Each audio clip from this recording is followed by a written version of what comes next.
There's a best-selling Christian book out there that has been on the shelves of many bookstores for many years now, and it's still wildly popular today, and that book would simply be Rick Warren's Purpose-Driven Life. In Rick Warren's Purpose-Driven Life, he seeks to basically inspire individuals to find purpose in their life, to find meaning.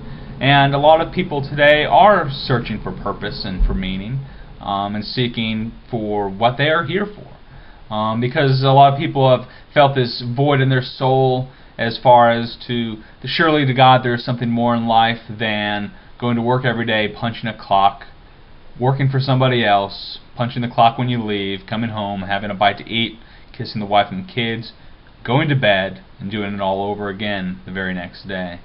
There's something, indeed, I believe, greater than just this normal routine that we get trapped in as Americans.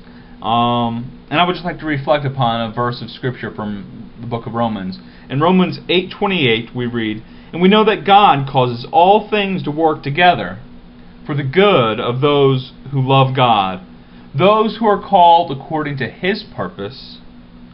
For those whom He foreknew, He predestined to become conformed to the image of His Son, so that He would be the firstborn among many brethren."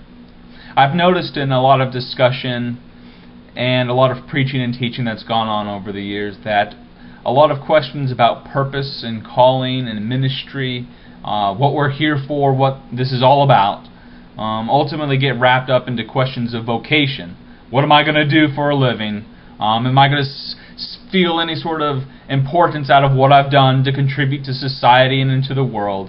Or perhaps it's not even really so much a vocational aspect as far as a job, but perhaps it's a ministry idea. Well, I'm called to be the praise and worship leader. I'm called to be the Sunday school teacher. I'm called to be a pastor of a church. I'm called to do this. I'm called to do that. But the emphasis is always on do, and what that has to involve with me.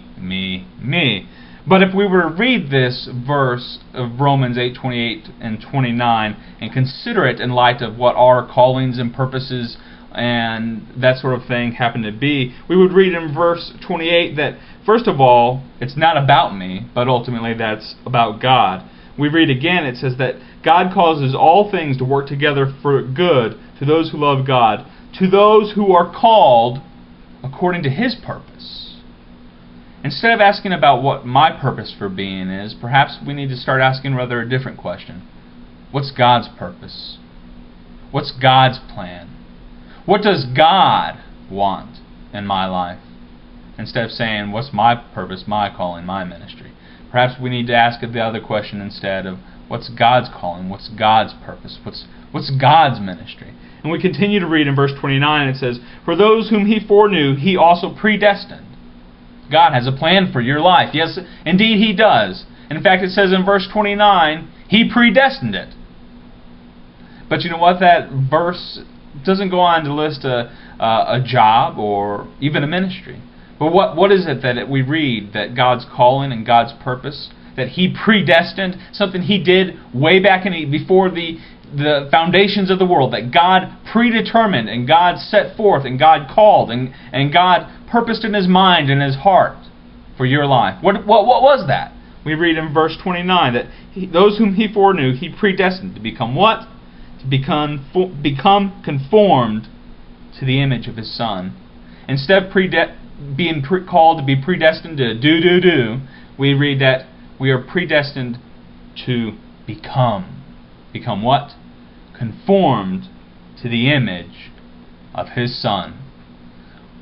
Ultimately, if we are going to understand what our calling and purpose in life is, we are to understand that our calling and purpose in this life is ultimately that we would look more and more like Jesus Christ every single day. That we would become conformed to the image of His Son. We are called for that purpose. And that is ultimately God's calling and God's purpose for our lives. All the other things, ministries, jobs, those sort of things, vocational sort of things, those things are important, don't get me wrong. God definitely has specific calls and vocations and ministries for each and every single one of us. But we are to only understand our job, our vocations, our ministries, in light of what God has called us to become. Because I have found in my own life and knowing the life of other Christians that ultimately we get so wrapped up in our ministries and our jobs that we often start going astray because we have ultimately failed to consider God's ultimate calling and purpose and intention behind it all. See, the greatest thing that we are called is to be called to become like Jesus Christ. The greatest calling you could have is not to be an apostle or a prophet or an evangelist or a pastor or a teacher or a mother or a Sunday school teacher or a father or the President of the United States. No, the greatest call you have in your life, from which all other callings are supposed to issue, is the calling that God has placed on your life to become like Jesus Christ.